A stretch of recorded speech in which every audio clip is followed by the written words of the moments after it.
ब्रह्म सूत्र के तृतीय अध्याय के चतुर्थ पाद के 16वें अधिकरण का विचार कल संपन्न हुआ। 17वें अधिकरण का विचार आज होना है। इस अधिकरण के संक्षिप्त स्वरूप को बताने वाले वैयासिक न्यायमाला के दोनों श्लोकों का पहले हम लोग उच्चारण तथा अर्थानुसंधान करें, फिर भाष्यानुसार इस अधिकरण का स्वरूप देखा जाएगा।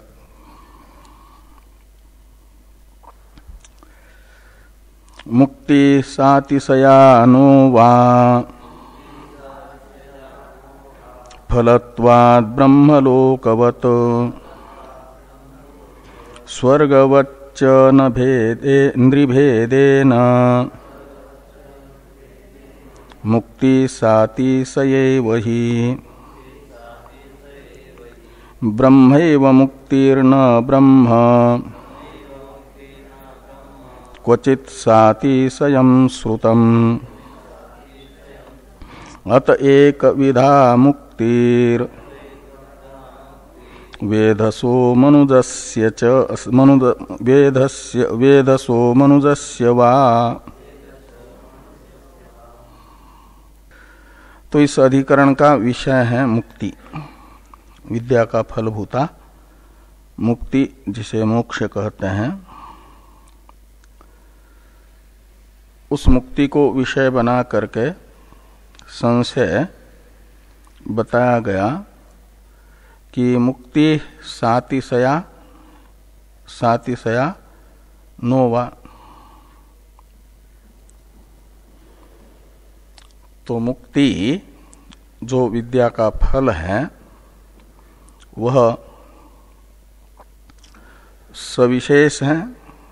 सातिशय में अतिशय शब्द का अर्थ है विशेष, उत्कर्ष अपकर्ष आदि रूप। विशेषवती है मुक्ति या निर्विशेषा है, उसमें कोई विशेष नहीं है। इस प्रकार संशय हुआ तो पूर्व पक्षी अपना निश्चय बताते हैं प्रथम श्लोक के चौथे पाद में।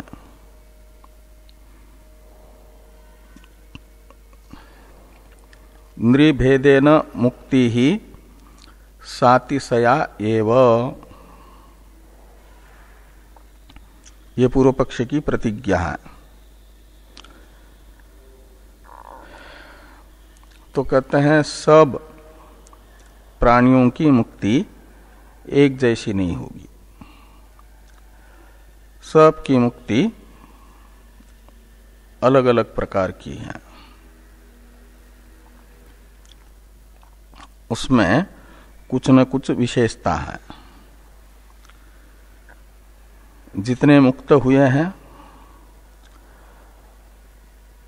उनकी मुक्ति में आपस में सातिशयता है, भेद है। ये पूर्व पक्षी का निश्चय है कि मुक्ति ही इंद्रिय भेदेन सातिशया एव। तो प्राणी भेद से मुक्ति विलक्षण विलक्षण है, सातिशय है। पूर्व पक्षी से अपनी इस प्रतिज्ञा की सिद्धि का हेतु पूछा गया, कस्मात् कारणात् ऐसा। तो पूर्व पक्षी हेतु बताते हैं ही यानी यस्मात् कारणात्।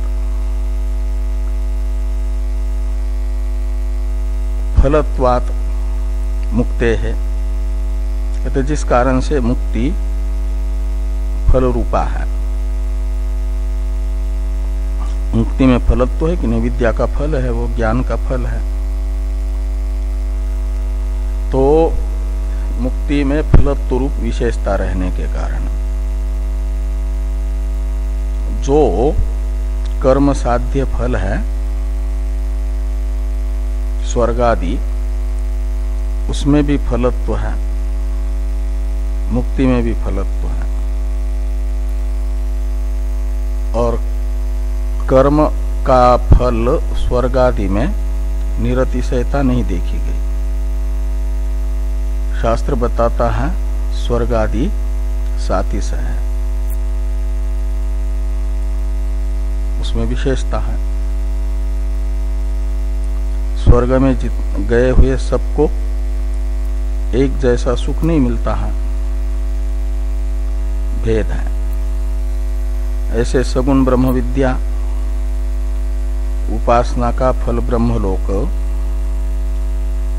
और उस ब्रह्मलोक में भी भेद है। सब उपासकों को मात्र ब्रह्मलोक की प्राप्ति ही उपासना के फल के रूप में मुक्ति नहीं मिलती, वो सालोक की रूपा मुक्ति हो गई। सारूप्य, सामीप्य और सायुज्य, ये भी भेद है सगुण ब्रह्म विद्या के फल के। तो सातिशया है। तो सगुण ब्रह्म विद्या का फल रूपा ब्रह्मलोक की प्राप्ति रूप जो मुक्ति है वो भी सातिशय है फल होने से। कर्म का फल होने से स्वर्ग भी सातिशय है। तो विद्या विशेष जो निर्गुण ब्रह्म विद्या है वह भी, उसका फल भी मुक्ति मोक्ष सातिशय होना चाहिए फल होने से। इस अभिप्राय से हेतु बताया पूर्वार्ध में द्वितीय पाद में फलत्वात्, ये पंचमेंत यानी अस्मात्। तो जिस कारण से ब्रह्म विद्या का फलभूता मुक्ति फल रूपा है, उसमें फलत्व विशेष है। और ये देखा गया यत्र यत्र फलत्वम तत्र तत्र सातिशयत्वम कर्म साध्य स्वर्गादिवत, ये दृष्टांत रहेगा। तो मुक्ति में भी फलत्व है, तो उसका व्यापक सातिशयत्व भी जरूर रहना चाहिए। ये अभिप्राय है पूर्व पक्षी का। इस अभिप्राय से कहा फलत्वात्, कैसे? तो कहते ब्रह्मलोकवत स्वर्गवच्च। सगुण ब्रह्म विद्या का फल भूत ब्रह्मलोक के तरह और अग्निहोत्रादि कर्मों का फलभूत स्वर्ग के तरह, ये दो दृष्टांत है, ब्रह्मलोकवत और स्वर्गवत।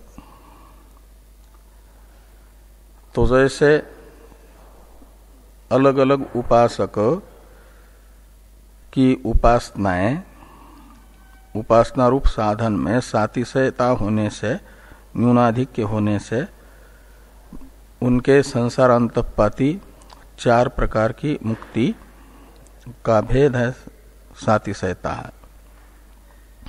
ऐसे ही ज्योतिष्टोमादि कर्म में सातिशयता होने से हो जाता है स्वर्ग रूप फल में भी अतिशय। तो ब्रह्म विद्या का भी फल यह विधेय कैवल्य होने से उसमें भी विशेषता होनी चाहिए, सातिशय होना चाहिए। इस प्रकार का ये पूर्व पक्ष प्राप्त हुआ। ये पूर्व पक्ष प्राप्त होने पर सिद्धांत बताया जा रहा है द्वितीय श्लोक से। वेधसो मनुजस्य वा मुक्तिर एक विधा, ये जो द्वितीय श्लोक का उत्तरार्ध है उसमें प्रथम पद अतः को छोड़ करके बाकी सब पदों की मिलकर के प्रतिज्ञा हो जाती है सिद्धांति की, वो प्रतिज्ञा वाक्य है। वेधसो मनुजस्य वा मुक्तिर एक विधा, ये सिद्धांति की प्रतिज्ञा है। वेधा कहा जाता है ब्रह्मा को। प्राणियों में सर्वश्रेष्ठ है ब्रह्मा यानी हिरण्यगर्भ, और शास्त्राधिकारी में सबसे निकृष्ट माना जाता है मनुष्य, जिनको ज्ञान होता है। मनुष्यों को होता है, ऋषियों को होता है, देवताओं को होता है, और आपके ब्रह्मा जी को होता है, ब्रह्मलोक के नागरिकों को, इन्हीं को ज्ञान होता है ना। बाकी योनियों में ज्ञान नहीं होता। यानी पशु पक्षादि को अहम ब्रह्मास्मि ये बोध नहीं हो पाता। मानव योनि, देव योनि और ब्रह्मलोक के नागरिक और ऋषि, ये हैं ब्रह्म ज्ञान के अधिकारी। ऋषि कुछ अलग अलग होते हैं। देव ऋषि नारद और बाकी जो और भी ऋषि हैं उनको अलग से गिना है। ब्रह्मा जी के मानस पुत्रों में है वे। मानव तो है मनु की संतान, वे ब्रह्मा जी की संतान है। सनक सनंदन आदि, नारद जी, मरीच आदि, ये सब ब्रह्मा जी की मानस वशिष्ठ, ब्रह्मा जी के मानस पुत्र हैं।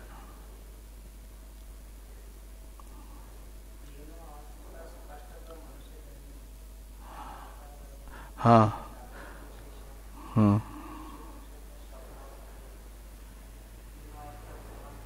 मनुष्य की है।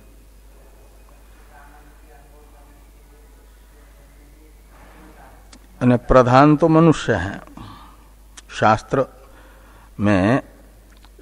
इसलिए ब्रह्म सूत्र में लिखा है कि मनुष्याधिकारत्वात् शास्त्रस्य।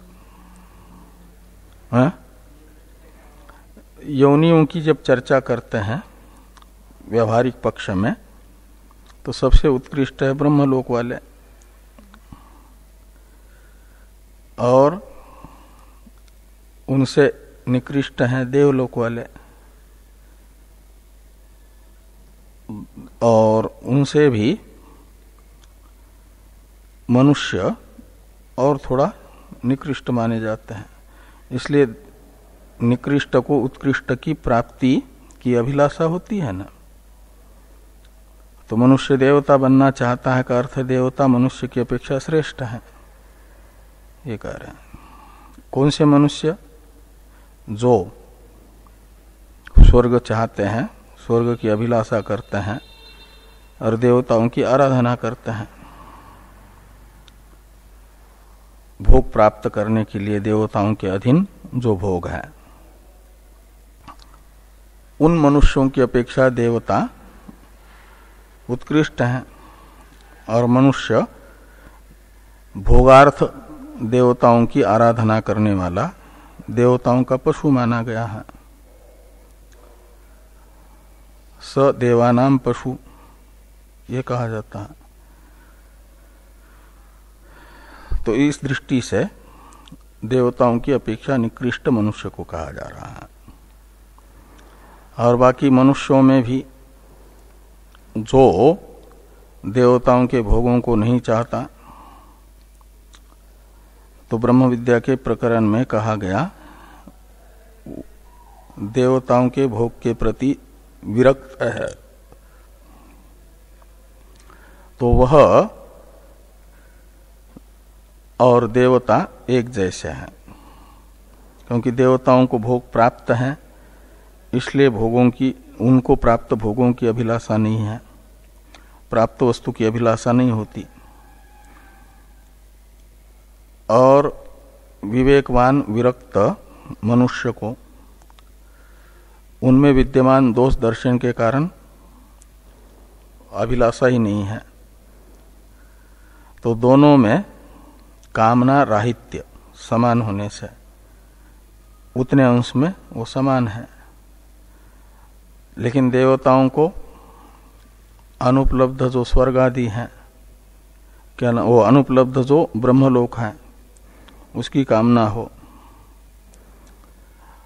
यदि, तो उन देवताओं से भी श्रेष्ठ माना गया, ब्रह्मलोक के भोगों के प्रति भी विरक्त हैं जो, उसे नचिकेता जैसे उनको ब्रह्मलोक की भी कामना नहीं है, तो वह विद्या का अधिकारी है और उसे विद्या प्राप्त हो जाए। और वेधा यानी सर्वश्रेष्ठ जो संसार के अधिपति हिरण्यगर्भ है उनको भी विद्या प्राप्त हो जाए, तो दोनों के विद्या का फल अलग अलग होगा, मुक्ति या एक होगी? तो कहते हैं दोनों के विद्या फल में कोई अंतर नहीं है मुक्ति में। वेधसः यानी ब्रह्मणः, तो ब्रह्मा जी का जो मोक्ष और मनुष्य का जो मोक्ष है, इन मोक्ष में दोनों के मुक्ति में कोई अंतर नहीं, विधेय कैवल्य में दोनों का विधेय कैवल्य एक जैसा है, ये सिद्धांत है। हाँ? जीवन मुक्ति में हाँ, विधेय मुक्ति में कोई अंतर नहीं, इसलिए विधेय मुक्ति एक जैसी है। तो मनुजस्य वेधसः मुक्तिर एक विधा एव, ऐसे लगाना। जो वा है अवधारण अर्थ में समझना, उसका अन्वय एक विधा के साथ करना। मनुजस्य वेधसो मुक्तिर एक विधा एव, एक विधा वा यानी एक विधा एव, एक जैसी ही है, कोई दोनों में अतिशय नहीं है, समानता ही है। क्यों? तो कहते अतः, इसी कारण से। अतः शब्द से ग्राह्य कारण ही बताया गया पूर्वार्ध में कि ब्रह्मैव मुक्तिर न ब्रह्म क्वचित साति स्वयं स्मृतम श्रुतम। कहते हैं मुक्ति का अर्थ है ब्रह्म, ब्रह्म भावश्च मोक्ष, भाष्यकार भगवान लिखते हैं। भाव यानी स्वरूप, ब्रह्म का स्वरूप ही मुक्ति है, और वो जो मुक्ति है ब्रह्म स्वरूपा, तो मुक्ति का स्वरूपभूत जो ब्रह्म, उसका निरूपण अलग अलग वेदों के अलग अलग शाखाओं में एक जैसा ही है। कहीं पर भी निर्विशेष ब्रह्म स्वरूप का अलग अलग अतिशय श्रुति नहीं बताती है। अलग अलग शाखाएं हैं, शब्दांतर हैं, लेकिन स्वरूप में कोई अंतर निर्विशेष ब्रह्म के, निरुपाधिक ब्रह्म के कोई श्रुति नहीं बताती। सब श्रुतियां एक जैसा ही ब्रह्म का स्वरूप बता रही है, कोई श्रुति अलग अलग विशेष ब्रह्म स्वरूप में नहीं बता रही है। तो वो जो निर्विशेष ब्रह्म है, सब श्रुतियों के द्वारा प्रतिपादित, वह निर्विशेष ब्रह्म है मोक्ष, मुक्ति। और उसकी श्रुति के द्वारा कहीं अतिशयता नहीं बताई गई, उसे सातिशय नहीं बताया गया है। जिस कारण से, अतः यानी इसी कारण से, चाहे अपना प्रारब्ध पूरा होने पर कल्पांत में ब्रह्मा मुक्त हो जाए तो उन्हें प्राप्त होने वाली विधेय मुक्ति, और इसी कल्प में निर्विशेष ब्रह्म का किसी मानव शरीर में किसी को ज्ञान हो जाए और वे प्रारब्ध समाप्त होने पर विधेय कैवल्य को प्राप्त कर लें, तो दोनों के उस मोक्ष में कोई अंतर नहीं है। सब एक जैसा ही मोक्ष अवस्था में निर्विशेष ब्रह्म रूप से अवस्थित होते हैं। नदी पूर्व दिशा के ओर बह करके समुद्र को प्राप्त हो जाए, या पश्चिम दिशा के ओर बह करके प्राप्त हो जाए, या दक्षिण दिशा के ओर बह करके प्राप्त हो जाए, सब के समुद्र भाव में कोई अंतर नहीं है, सब की सब समुद्र रूपा है। ऐसे ही तथा विद्वान नाम रूपात विमुक्त परात् परम पुरुषमुपैति दिव्यम, नदी के ही उदाहरण से निर्विशेष ब्रह्म भाव में कोई भी सातिशयता नहीं है, ये बताया गया है ना। तो ब्रह्मेव मुक्तिर्न ब्रह्म क्वचित सातिशयम् श्रुतम, अतः यानी इसी कारण से वेधसो मनुजस्य वा मुक्तिर एक विधा एव, एक ही प्रकार की मुक्ति है।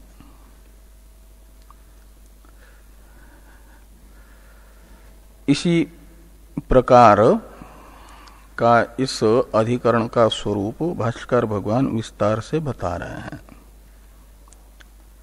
टीकाकार इस अधिकरण का अवतरण लिखते हैं। टीका को देखिए पहले। असति प्रारब्ध कर्म प्रतिबंधे श्रवणादिना इहैव विद्योदयः यज्ञादिभिः संचित पाप प्रतिबंधस्य निरस्तत्वात्। सति तु भोगेन तन्निरासात् आमुत्र इति विद्यायाः आहिक आमुष्मिकत्व विशेष नियमः उक्तः। तद्वत् तत्फलेपि मोक्षे कश्चित् उत्कर्षादि विशेष स्यात् इत्यत आह एवं मुक्तिफला नियमः। तो ये कहते हैं पूर्व अधिकरण के सिद्धांत को दृष्टांत बना करके इस अधिकरण का पूर्व पक्ष प्रारंभ हो रहा है। पूर्व अधिकरण के साथ इस अधिकरण की दृष्टांत संगति बताते हुए अवतरण लिखा टीकाकार ने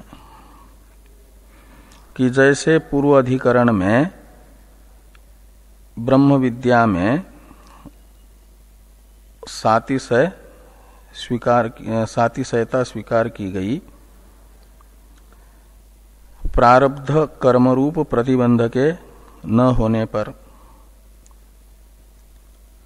असति अप्रतिबंधे का मतलब प्रारब्ध कर्म रूप प्रतिबंध के न होने पर श्रवणादि जो ब्रह्म विद्या के साधन हैं उनके पूर्ण होते ही, साधन का पूर्णत्व होते ही ब्रह्म विद्या का जन्म होता है करके कहा गया। प्रारब्ध कर्म प्रतिबंधक न हो तो यह व विद्योदय।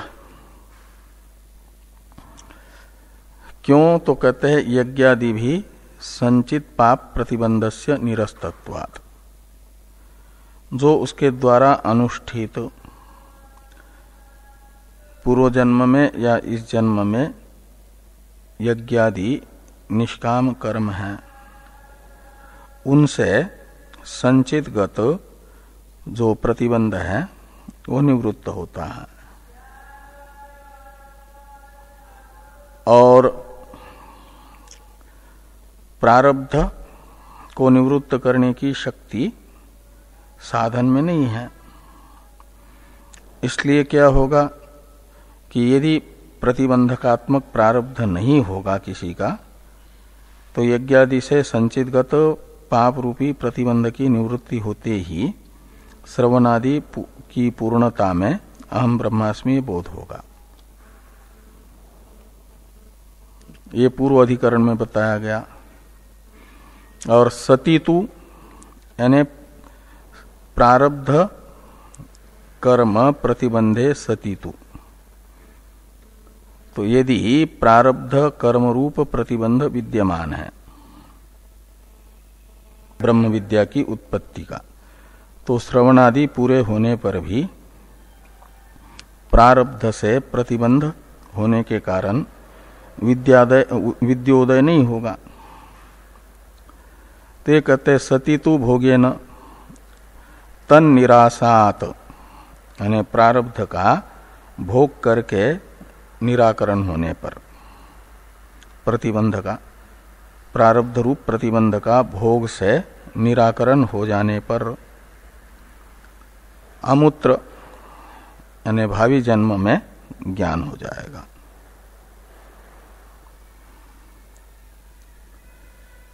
पूर्व जन्म में अनुष्ठित श्रवणादि से ही भावी जन्म में ज्ञान होगा, जब प्रारब्ध का भोग करके क्षय होगा। इस प्रकार का निर्णय सिद्धांत के रूप में पूर्व अधिकरण में बताया गया है। इति विद्याया अहिक आमुष्मिकत्व विशेष नियमः उक्तः, पूर्वाधिकरणे उक्तः। पूर्व अधिकरण में विद्या में अहिकत्व आमुष्मिकत्व रूप विशेष नियम बताया गया। ये दृष्टांत हो जाएगा। ऐसे विद्या का जो फल है दार्ष्टान्त में मोक्ष, उसमें भी कुछ अतिशय माना जाए, ये पूर्व पक्षी आग्रह कर रहे हैं। जैसे विद्या में अतिशय माना अहिकत्व आमुष्मिकत्व रूप, ऐसे विद्या के फल में भी अहिकत्व आमुष्मिकत्व रूप विशेष मान लिया जाए।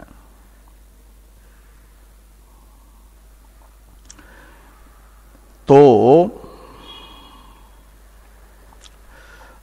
तद्वत तत्फलेपि मोक्षे कश्चित उत्कर्षादि विशेष स्यात्। तो तत्फले यानी ब्रह्म विद्या के फल मोक्ष में, तद्वत यानी ब्रह्म विद्या के तरह, कश्चित उत्कर्षादि विशेष स्यात्, तो उत्कर्ष अपकर्ष रूप विशेष मान लिया जाए। ब्रह्मा जी सर्वश्रेष्ठ हैं, तो उनको जो विधेय कैवल्य प्राप्त होगा वो उत्कृष्ट होगा,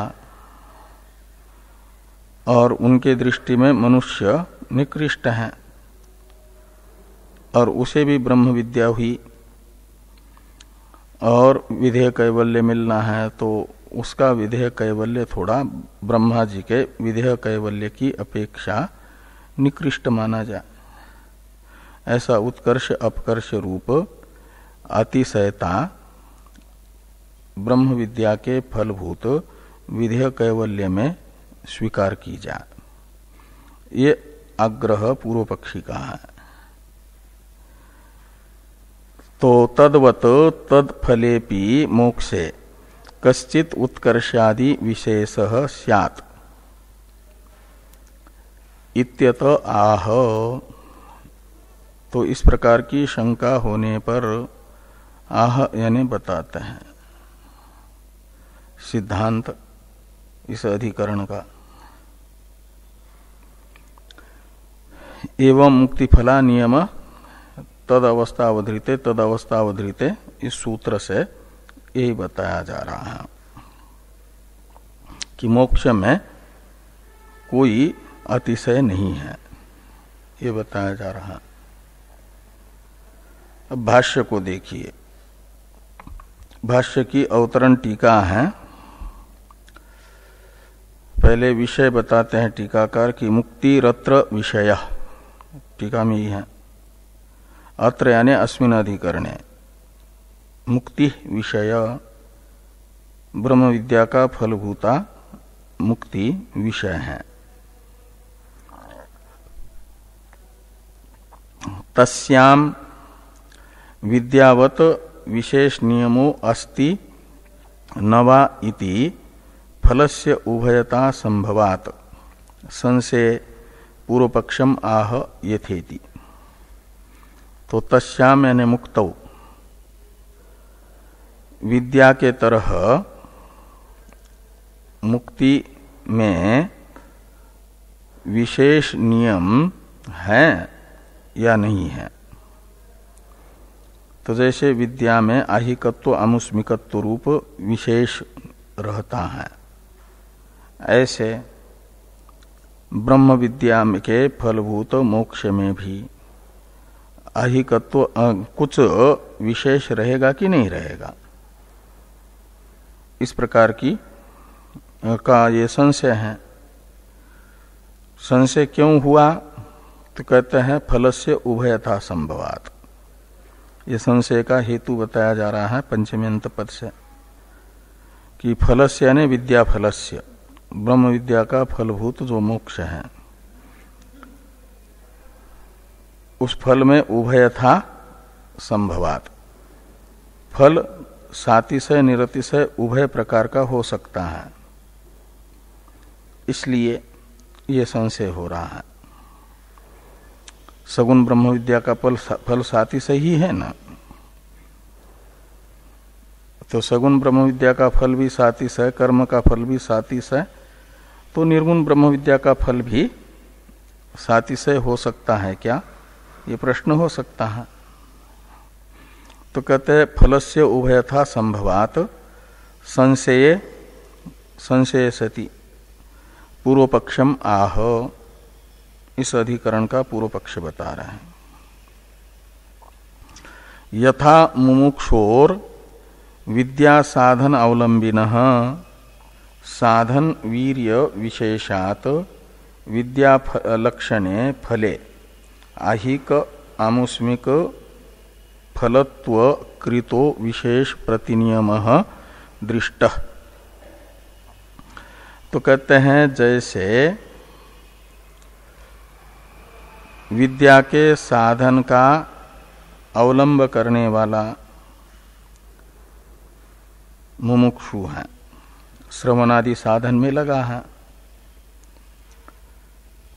और जब उसके श्रवणादि साधन पूरे हो जाते हैं तो साधन वीर्य विशेषात, तो साधन के सामर्थ्य विशेष से क्या हो जाता है कि विद्या लक्षणे फले, तो उन श्रवणादि साधनों का जो फल है विद्या तत्वज्ञान, उसमें आहिकत्व आमुष्मिकत्व निमित्तक विशेष प्रतिनियम देखा गया, सातिशयता देखी गई। विशेष प्रतिनियम यानी सातिशयता जैसा देखा गया, और इसे आपने भी पूर्व अधिकरण में बताया। तो ये दृष्टांत है। अब पूर्व पक्ष बताते हैं इसे दृष्टांत बना करके कि एवं मुक्ति लक्षणे भी उत्कर्ष अपकर्ष कृतः कश्चित विशेष प्रतिनियमः स्यात्।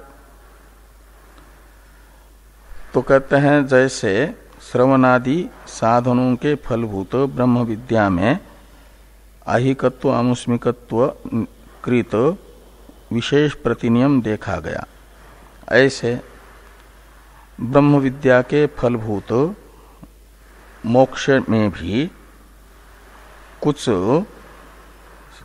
विशेष प्रतिनियम स्वीकार किया जाए, मान लिया जाए, ये पूर्व पक्ष है। तो एवं मुक्ति लक्षणेपि उत्कर्ष अपकर्ष कृतः कश्चित् विशेष प्रतिनियमः स्यात् इति आशंक्य आह, ऐसी आशंका करके कहते हैं कि एवं मुक्ति फला नियमः, ये यहां से सिद्धांत बताया जा रहा है। एवं मुक्ति फला नियमः इत्यादि से तो ये पूर्व पक्ष के मत में फल बता रहे हैं टीकाकार, और सिद्धांत मत में भी। तो मुक्ति ही सविशेषा, पूर्व पक्षी का पहले अभिप्राय प्रकट करते हुए एक अनुमान बता रहे हैं कि मुक्ति ही सविशेषा फलत्वात् विद्यावत अतः कर्म साध्या मुक्ति इति फलम। तो विद्यावत यहां तक एक अनुमान बताया है। मुक्ति पक्ष है, सविशेषत्व साध्य है, फलत्वात् इसमें फलत्व हेतु है, विद्यावत दृष्टांत है। तो यत्र यत्र फलत्वम तत्र तत्र सविशेषत्वम, ऐसी व्याप्ति होगी। उसके लिए दृष्टांत होगा विद्या, ब्रह्म विद्या से सगुण ब्रह्म विद्या और निर्गुण ब्रह्म विद्या भी ले लेना। निर्गुण ब्रह्म विद्या में भी साती सहता बताई गई ना, आहिकत्व आमुष्मिकत्व निमित्तक। तो यत्र यत्र फलत्वम तत्र तत्र सविशेषत्वम, ये व्याप्ति है। उसमें फलत्व व्याप्य है, सविशेषत्व व्यापक है। व्याप्य व्यापक के बिना नहीं रहता। तो मुक्ति में भी फलत्व रूप व्याप्य है, तो उसका व्यापक सविशेषत्व भी रहना चाहिए। जैसे कहीं पर्वत में धूम दिख रहा है, वन्नी नहीं दिख रहा है, तो वन्नी का व्याप्य धूम होने से वन्नी न दिखने पर भी निश्चित होता है धूम दर्शन से वन्नी वहां पर है करके। वन्नी का अस्तित्व तो निश्चित होता है ना पर्वत में, वन्नी न दिखने पर भी। दिखने पर तो अनुमान की जरूरत ही नहीं है, वो तो प्रत्यक्ष ही होगा। तो धूम दर्शन से वन्नी, जहां धूम दर्शन हो रहा है वहां धूम के व्यापक का संशय होने पर निश्चय होता है। जैसे ऐसे फलत्व का व्यापक है सविशेषत्व, और मोक्ष में सविशेषत्व का संशय हुआ कि मोक्ष में सविशेषत्व है कि नहीं, ऐसा। तो पूर्व पक्षी कहते हैं मोक्ष फल है, तो उसमें फलत्व रहेगा सविशेषत्व का व्याप्य। तो ये नियम होता है जैसे बिना अपने व्यापक अग्नि के धूम कहीं नहीं रहता। और यदि अग्नि नहीं दिख रहा है और धूम दिख रहा है तो निश्चित वहां पर अग्नि है। दूरतादि के कारण भले ही न दिखे। ऐसे ही फलत्व रूप व्याप्य को देख करके व्यापक जो सविशेषत्व है उसका निश्चय हो जाएगा मोक्ष में, इस अनुमान से। ये कौन कहते हैं? पूर्व पक्षी। कि मुक्ति ही सविशेषा फलत्वात् विद्यावत, एक अनुमान बताया। और अतः यानी सविशेषा होने से मुक्ति यदि सविशेष हो जाएगी तो फिर कर्म साध्या, मुक्ति इति फलम, तो पूर्व पक्षी कहेंगे जैसे सविशेष स्वर्गादि होने से कर्म साध्य है, ऐसे सविशेष होने से मुक्ति भी कर्म साध्य होगी, कर्म का फल होगी। ये पूर्व पक्ष के मत में फल होगा, इस अधिकरण के पूर्व पक्ष के मत में। सिद्धांत मत में फल है। टीकाकार बताते हैं कि सिद्धांते तु निर्विशेषत्व अवधारण श्रुति बाधितम अनुमानम अतो ज्ञानैक व्यंग्या मुक्ति इति फलम। सिद्धांत में ये फल है। सिद्धांति का मानना है कि पूर्व पक्षी ने जो अनुमान बताया है, मुक्ति सातिशया फलत्वात् विद्यावत, यह अनुमान बाध नामक दोष से दूषित हेतु वाला है। तो बाध नाम का दोष जिस हेतु में आता है उसे सद हेतु न कह करके हेत्वाभास कहा जाता है, बाधित नाम का हेत्वाभास कहा जाएगा।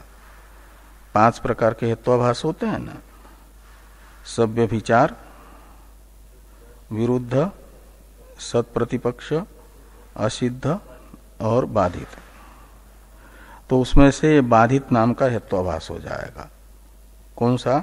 फलत्व रूप हेतु, ये बाधित हेतु है, बाधित हेत्वाभास है।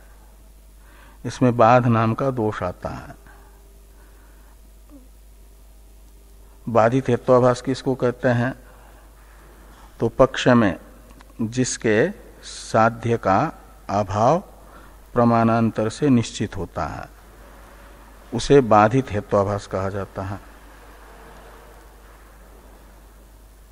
पक्ष साध्याभाव प्रमाणांतरेण निश्चित यस्य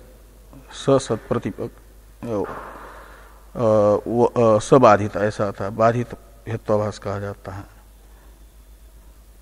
तो साध्य है, फलत्व हेतु का साध्य है पूर्व पक्षी के अनुमान में सविशेषत्व, और सविशेषत्व का अभाव है निर्विशेषत्व,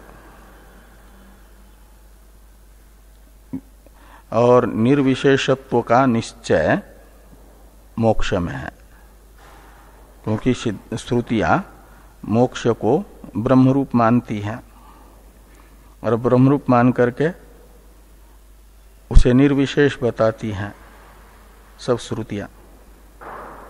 तो ब्रह्म विद्या का फलभूत मोक्ष जो निर्विशेष ब्रह्म स्वरूप है, और उस निर्विशेष ब्रह्म स्वरूप को बताने वाली श्रुति रूप प्रमाण से क्या हो जाएगा कि ब्रह्म विद्या का फलभूत मोक्ष यानी ब्रह्म, उसमें निर्विशेषत्व का निश्चय होगा। सविशेषत्व का जो अभाव है, निर्विशेषत्व, उसका निश्चय हो जाएगा। तो फलत्व हेतु के साध्य के अभाव का पक्ष में निश्चय हो जाने से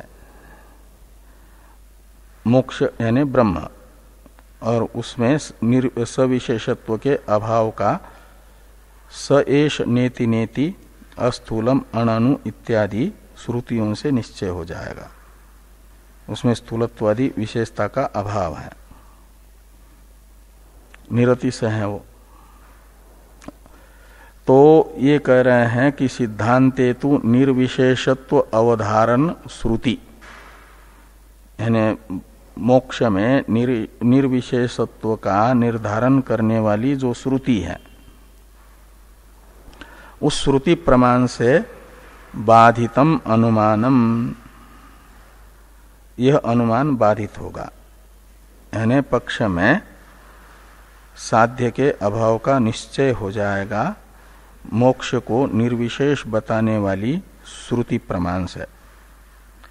इसलिए बाधित हेत्वाभास है। जैसे अग्नि अनुष्ण द्रव्यत्वात् पृथ्व्यादिवत ऐसा अनुमान करते हैं, तो यह अनुमान प्रत्यक्ष से बाधित है। अनुष्णत्व का अभाव उष्णत्व का निश्चय हो जाता है ना, अनुष्णत्व के अभाव का निश्चय हो जाता है प्रत्यक्ष प्रमाण से। तो अग्नि अनुष्ण यह अनुमान प्रत्यक्ष प्रमाण से बाधित है। ऐसे ही ये पूर्व पक्ष का अनुमान श्रुति प्रमाण से बाधित है। ये यहां पर सिद्धांती कह रहे हैं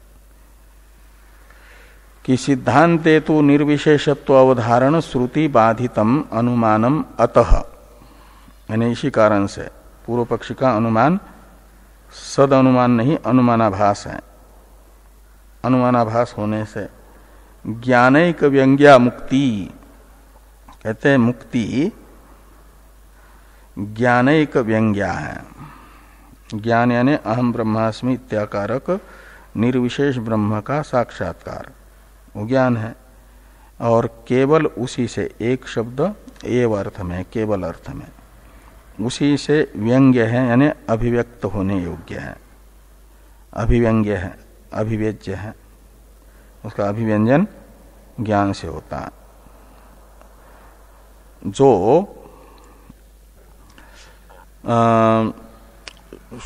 स्वतः सिद्ध निर्विशेष ब्रह्म भाव स्वयं प्रकाश है,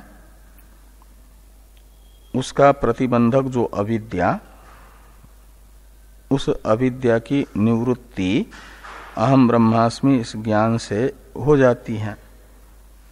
और अविद्या प्रतिबंध निवृत्ति करा करके माना जाता है नित्य सिद्ध जो मोक्ष है उसकी अभिव्यंजक बन रही है ब्रह्म विद्या, और उससे वह नित्य सिद्ध मोक्ष यानी ब्रह्म भाव अभिव्यक्त हो रहा है। जब तक आभानापादक आवरण निवृत्त नहीं होता तब तक नित्य सिद्ध जो मोक्ष है उसे माना जाता है अनभिव्यक्त, और प्रतिबंध के हटते ही माना जाता है वो अभिव्यक्त हो गया। प्रतिबंध है अनादि अनिर्वचनीय अविद्या, और उसकी निवृत्ति हो जाती है अहम ब्रह्मास्मि इत्याकारक साक्षात्कार से, और उसकी निवृत्ति होते ही स्वतः सिद्ध ब्रह्म भाव अभिव्यक्त होता है। इसलिए ज्ञानैक व्यंग्या, ज्ञान है अनादि अनिर्वचनीय अविद्या का निवर्तक ब्रह्म साक्षात्कार, और उससे अनादि अनिर्वचनीय अविद्या की निवृत्ति होते ही ब्रह्म भाव अभिव्यक्त हो रहा है। इसलिए उसे ज्ञानैक व्यंग्य कहा जाता है। एक शब्द व्यावर्तक है। अविद्या निवृत्ति करने के लिए और ब्रह्म को अभिव्यक्त करने के लिए अहम ब्रह्मास्मि इस साक्षात्कार रूप ज्ञान को किसी सहयोग्यंतर की आवश्यकता नहीं है, ये बताने के लिए एक शब्द का प्रयोग है। वह किसी के सहयोग के बिना ही नित्य सिद्ध मोक्ष को अभिव्यक्त करता है, अनादि अनिर्वचनीय अज्ञान को निवृत्त करके। जैसे प्रकाश अकेला ही अभिव्यक्त कर देता है रात्रिकालीन अंधकार को दूर करके उन वस्तुओं को, अंधकार से आवृत्त हुई जो वस्तुएं हैं उनको उत्पन्न नहीं करता। अंधकार से ढकी हुई आवृत्त हुई वस्तुओं को प्रकाश उनके आवरक अज्ञान अंधकार को दूर करके अभिव्यक्त करता है, उनका अभिव्यंजक बनता है। ऐसे ज्ञान नित्य सिद्ध मोक्ष का अभिव्यंजक है। अविद्या अंधकार को मिटा करके। तो अतो ज्ञानैक व्यंग्या मुक्ति इति फलम, ये सिद्धांत मत में फल होगा। आगे कहते हैं किंच श्रवणादि तारतम्यात, ये आगे अवतरण लिखते हैं टीका में, टीकाकार ओ उसका अपिच इत्यादि वाक्य का, उससे पहले सूत्र का उच्चारण तथा सूत्रार्थ देखना है। भाष्य में एवं मुक्ति इति आशंक्य, यहाँ तक पूर्व पक्ष हुआ ना। आह एवं मुक्ति फला नियम इति, ये सूत्र का अवतरण है। अब सूत्र का उच्चारण और अर्थ देखना है, वो कल देखेंगे।